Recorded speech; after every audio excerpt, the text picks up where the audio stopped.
मूल्यमापनामध्ये वर्तनवादी क्रांतीचं योगदान काय आणि वर्तनवादी क्रांतीच्या मर्यादा काय, दोन्ही गोष्टी बघायला लागतील आपल्याला. कारण प्रश्न कशा आणि त्याच्यातल्या कशावर किती जोर देतील आपल्याला माहिती नाही. म्हणजे तुम्हाला प्रश्न असा पण येऊ शकतो, प्लेन सिंपल वर्तनवादी क्रांती एवढंच विचारतील, किंवा वर्तनवादी दृष्टिकोन, वर्तनवादाची वैशिष्ट्ये सांगा, वर्तनवादाचे घटक सांगा. ते 8 घटक जे आपण म्हणालो, म्हणजे वारंवारिता, त्याच्यानंतर तथ्य, त्याच्यानंतर परिमाणन म्हणजे क्वांटिफिकेशन, त्याच्यानंतर सिस्टमॅटायझेशन म्हणजे सुसूत्रीकरण, त्याच्यानंतर पडताळणी, त्याच्यानंतर मग आंतरविद्याशाखीय दृष्टिकोन, त्याच्यानंतर प्युअर सायन्स विशुद्ध विज्ञान. ते दिले तुमच्या टिपणात, ते 8च्या 8 घटक आहेत, त्यामुळे त्याची काळजी करू नका तुम्ही. म्हणजे ओके, पण ते लक्षात ठेवा, ते 8 घटक विसरायचे नाहीत, म्हणजे ते तुम्हाला मांडायचे. तोच वर्तनवादी क्रांतीचा काय आहे, गाभा आहे, म्हणजे आत्मा आहे. आता योगदान जर तुम्ही बघितलं तर तुम्ही आत्ता जी चर्चा आपण केली ना त्याच्यावरनं पण तुम्हाला लिहिता येतं. म्हणजे तुम्ही असं म्हणू शकता का, मला सांगा, की वर्तनवादी क्रांतीनं राज्यशास्त्राचा विषय व्यापक बनवला. डेफिनेटली बनवला. म्हणजे औपचारिक बरोबर अनौपचारिक, राज्याबरोबर राज्यव्यवस्था म्हणजे समाजाशी असणाऱ्या आंतरसंबंधाचं, म्हणजे आता तुम्हाला हे लॉजिकली लक्षात यायला पाहिजे, त्याच्या आधारे तुम्ही लिहू शकता. म्हणजे बरोबर.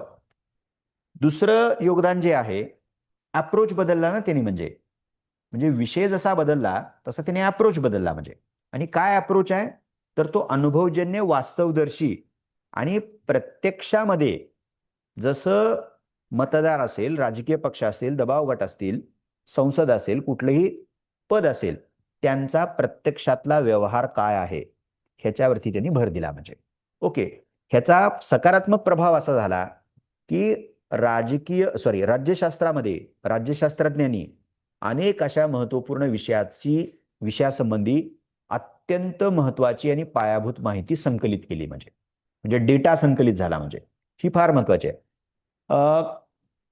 त्या वर्तनवादी क्रांतीमध्ये अजून एक महत्वाचा मुद्दा आहे, ज्याला आधुनिक अध्ययन तंत्रे असं म्हटलंय. म्हणजे मॉडर्न टेक्निक्स जी आहेत ती. म्हणजे आता बघा, सर्वे हे टेक्निक झालं. म्हणजे आणि अमेरिकेमध्ये तर म्हणजे आपल्याकडं पण करतात, आपल्याकडं काय ते नीट शिस्तीनं करत नाहीत, पण आपल्याकडं आणि तिकडं जर केलेले सर्वे तुम्ही बघितले, तिथं तुम्हाला सिस्टमॅटिकली असे कित्येक शेकड्यानं सर्वे तुम्हाला रोजच्या रोज बघायला मिळतील. म्हणजे ते विद्यापीठांमध्ये केले जातात, वर्तमानपत्र करतात आणि सिरियसली करतात ते. म्हणजे ओके, त्यामुळे सर्वे टेक्निक जे आहे, सर्वेक्षण करणं वेगवेगळ्या मुद्द्यांविषयी लोकांना काय वाटतं वगैरे वगैरे वगैरे, तर त्यातनं तुम्हाला त्या बाबी संबंधी, घटकासंबंधी महत्वाचा डेटा गोळा होतो. मग तो डेटा तुम्ही अनालाइज करू शकता. म्हणजे आणि त्या डेटाच्या अनालिसिसच्या माध्यमातनं आपण राजकारणाचा, ज्याचा कशाचा अभ्यास करतोय त्या पैलूचं आकलन वाढवू शकतो. म्हणजे त्यामुळं अध्ययनाची नवी तंत्र वर्तनवादी क्रांतीमुळे आली. त्या तंत्रामुळं राजकीय जीवनासंबंधी महत्वाची माहिती, तथ्य आणि डेटा सांख्यिकी गोळा करता आली आणि त्यातून तुम्हाला राजकारणाचं आणखीन पद्धतशीर विश्लेषण करायला दृष्टी मिळाली. म्हणजे हे सकारात्मक बदल डेफिनेटली वर्तनवाद. आता एक आपण म्हणू शकतो का नाही, मला सांगा, राज्यशास्त्राचा अभ्यास वास्तवदर्शी झाला, हे योगदान आहे की नाही? म्हणजे कारण आपला फोकसच बदलला त्यांनी. ते म्हणले तिकडे लक्ष देऊ नका. म्हणजे कसे असावे, प्लेटो जसं वर लक्ष देतो, ते म्हणले की इथं लक्ष द्या, इथं काय चाललंय ते तुम्ही लक्ष द्या. म्हणजे सो हे योगदान वर्तनवादी क्रांतीचं आपल्याला लक्षात घेता येतं. आता मर्यादा तिच्या काय आहेत, तर मर्यादा, सगळ्यात मोठी मर्यादा तुम्हाला लगेचच लक्षात येईल की वर्तनवादी क्रांतीनं मूल्यांच्या बाबतीमध्ये जी भूमिका स्वीकारली तीच तिची मोठी मर्यादा आहे. म्हणजे काय भूमिका स्वीकारली वर्तनवादी क्रांतीनं मूल्यांच्या बाबतीमध्ये? तटस्थता, मूल्य तटस्थता. ते म्हणाले मूल्यांच्या बाबतीमध्ये आम्ही तटस्थ राहणार. म्हणजे अर्थ काय होतो? मूल्य महत्वाचं आहे का तुम्हाला? नाही. ते म्हणले आम्ही त्याच्याकडे, म्हणजे तटस्थता म्हणजे दुर्लक्षच झालं ना. म्हणजे आता ही मर्यादा कशी काय ठरली वर्तनवादाची?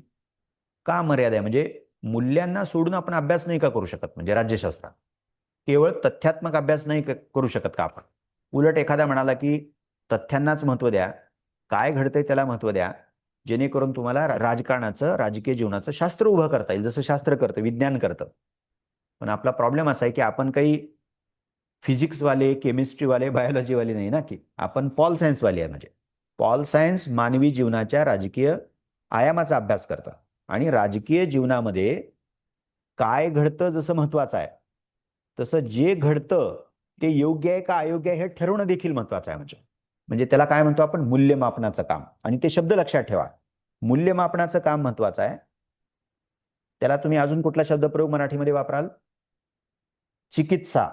इंग्रजीमध्ये तर भरपूर शब्द आहेत. असेसमेंट, इव्हॅल्युएशन, क्रिटिक, इव्हॅल्युएशन, मूल्यमापन. सो जे घडतंय ते आपण अभ्यासाला पाहिजे, जसं घडतंय ते अभ्यासाला पाहिजे, बरोबर आहे. सो काय आहे महत्वाचं आहे. पण जे घडतंय ते अभ्यासल्यानंतर पुढचं काम काय?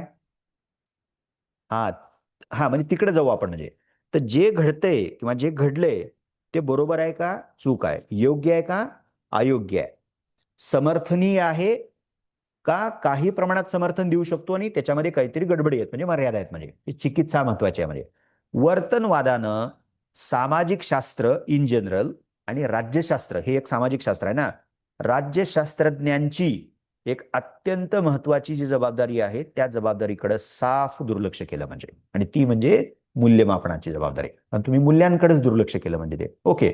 मूल्यमापन मूल्यांशिवाय होईल का मला सांगा? शब्दात लक्षात येतं ना आपल्याला, मूल्यमापन म्हणजे मूल्य नॉर्म आहे, कसे असावे म्हणजे कसे असावेकडे त्यांनी काय केलं, दुर्लक्ष केलं म्हणजे ओके. दुसरं, वर्तनवादावरती आक्षेप, मी त्यातले फक्त ठळक जे आहेत ना ते तुमच्या समोर ठेवते, बाकी जे सोपे सोपे ते तुमच्या टिपणात असतील. म्हणजे दुसरा जो त्याच्यातला त्यावरचा आक्षेप आणि मर्यादा जी होती ती ही होती की वर्तनवादानं समाजामधले जे बदल आहेत म्हणजे, तर त्या समाजामधल्या बदलाकडेही दुर्लक्ष केलं.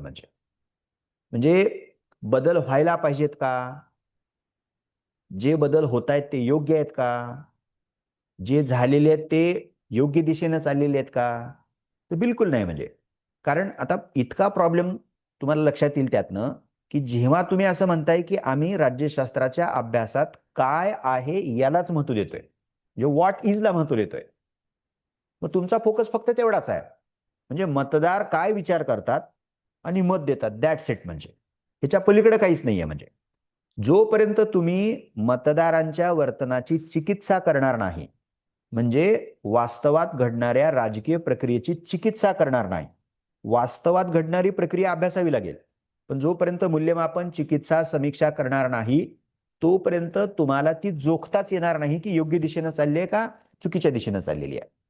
आणि ते जर का तुम्हाला, आणि हे का करावं लागतं, का करावं लागतं मला सांगा, का मूल्यमापन करायचं? त्या मूल्यमापनाचा बदल नावाच्या गोष्टीशी काही संबंध आहे का? म्हणजे आहे ना. म्हणजे बरोबर आहे ना. समजा आपलं असं म्हणणं असेल की आम्ही मानवी जीवनातील बदलाबद्दल काही बोलणार नाही, आम्हाला बोलायचं नाही, ह्याचा काय अर्थ होतो, काय अर्थ होईल? बदलाबद्दल आपण जीवशास्त्रीय बदलाबद्दल बोलतोय का नाही, धर्मातल्या बदलाबद्दल बोलतोय का नाही, आपण कुठल्या बोलतोय, राज्यशास्त्रातील, राजकीय जीवनातील, राज्यव्यवस्थेतील. मग आपण जर मूल्यमापनच करत नसू, मूल्यांना महत्व देत नसू आणि म्हणले की आम्ही बदलाबद्दल पण बोलणार नाही, काय होईल मला सांगा? किंवा आमचं काम नाही ते असं जर मांडलं आपण, आणि वर्तनवादानं तसं केलंय, बदल गरजेचा आहे का नाही गरजेचा आहे हे सांगणं राज्यशास्त्रज्ञाचं काम नाही असं वर्तनवाद म्हणतात. मग त्यांच्यावर टीका झालेली आहे. तुम्ही जर बदलाबद्दल बोलत नसाल तर ह्याचा अर्थ असा होतो, आणि ते खूप मोठा आरोप आहे आणि खूप मोठी मर्यादा आहे, जी आत्ता प्रचलित व्यवस्था आहे, वर्तमान व्यवस्था आहे, अस्तित्वात आहे, ती तुमच्या मते योग्य आहे, म्हणजे ती तुमच्या मते आदर्श आहे असा त्याचा अर्थ आहे. म्हणजे